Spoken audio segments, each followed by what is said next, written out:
Bonjour à toutes, bonjour à tous, bonjour aux hommes et aux femmes, aux grands et aux petits, aux parents et aux grands-parents, aux célibataires et aux tout petits. Bonjour à tout le monde, bienvenue. Nous recommençons une nouvelle semaine de Koulam et on avait un petit peu anticipé la dernière fois en parlant du Shabbat parce que c'était Shabbat, mais là on va de nouveau parler de la création de Adam, Adam Harishon, le premier être humain. C'est pas forcément la vraie histoire scientifique, c'est l'histoire de la Torah, la façon dont elle nous le raconte et la façon dont nous nous le racontons de génération en génération.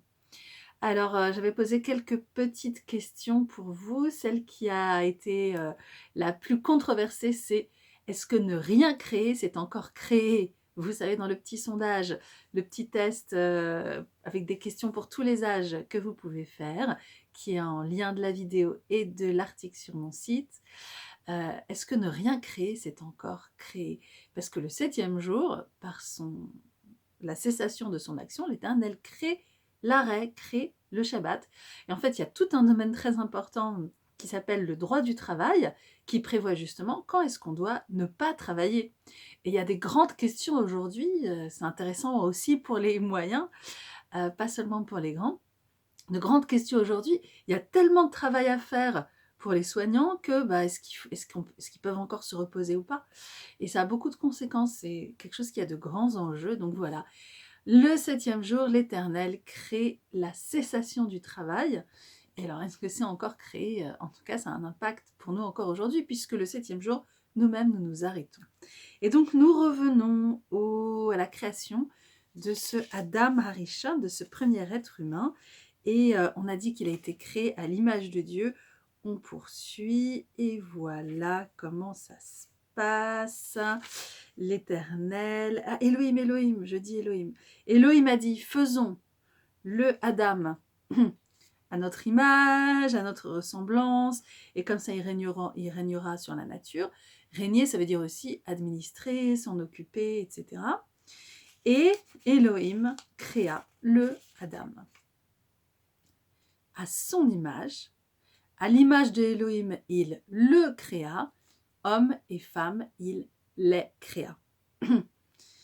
Et alors c'est très intéressant parce qu'ici on voit, mais il a créé un être humain ou deux êtres humains en fait. Parce qu'il a créé juste un être humain, il l'a créé au singulier, bara oto en hébreu. Et ensuite on nous dit en hébreu zachar ou nekeva bara otam. Otam c'est eux au pluriel. Oto c'est lui, otam c'est eux au pluriel.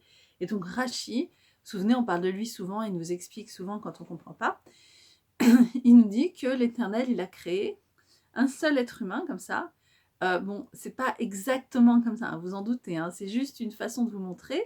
Et donc, un seul être humain qui avait deux visages, ou je le mets comme ça parce qu'on le représente souvent comme ça, mais va savoir si c'était vraiment comme ça, qu'il l'aurait créé ainsi, et qu'ensuite, il l'a séparé en deux, et que c'est comme ça qu'on s'est retrouvé avec des êtres humains de genre masculin ou de genre féminin. Enfin là, je ne vais pas trop attribuer des genres à des poupées. De toute façon, c'est de toute façon quelque chose de très délicat. Et donc voilà. Alors voilà ce qu'on nous raconte ici. En tout cas, qui a été créé en premier? Ah voilà, je vous laisserai, je vous mettrai ça dans les questions. Qui a été créé en premier? Ce sera dans les questions. Et voilà. Et Elohim dit, voilà ce qu'il leur dit, Elohim, ou ce qu'il lui dit, hein, je ne sais pas trop comment prononcer ça, voilà. Elohim lui dit, alors voilà ce qu'il lui dit, voilà, je vous ai donné toutes les herbes qui font de la semence, des petites graines à semer et qu'il y a sur la terre.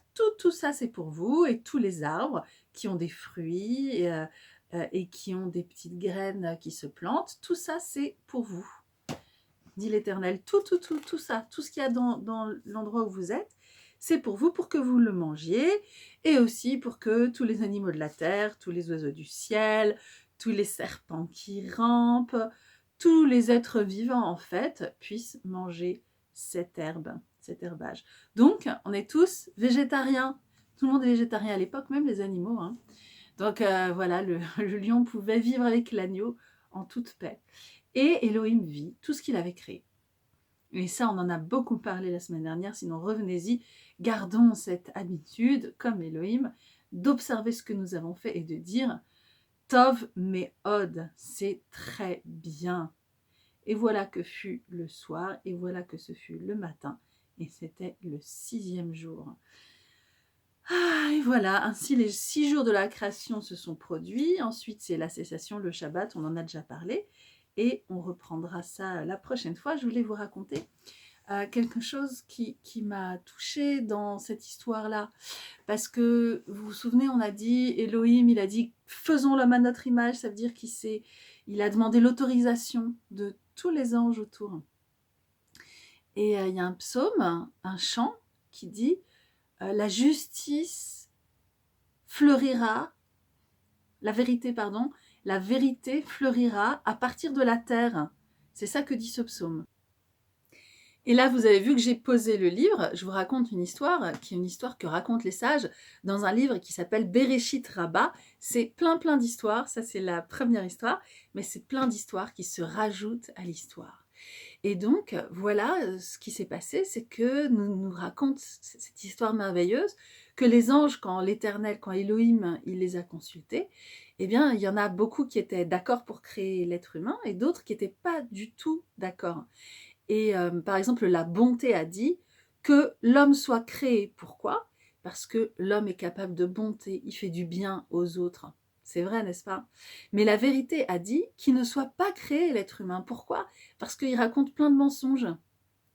Et ça a continué. La justice a dit qu'il soit créé. Parce qu'il fait des actes de justice. Il aide les autres, il fait de la tzedaka, il donne pour que chacun ait ce qu'il faut. Mais la paix a dit qu'il ne soit pas créé parce qu'il fait la guerre tout le temps. Il a tendance à faire la guerre. Alors, est-ce qu'on a ces tendances en nous, à la bonté, à la vérité, à la justice et à la paix? Et comment ça se passe? Et donc, en fait, ils étaient 2 contre 2.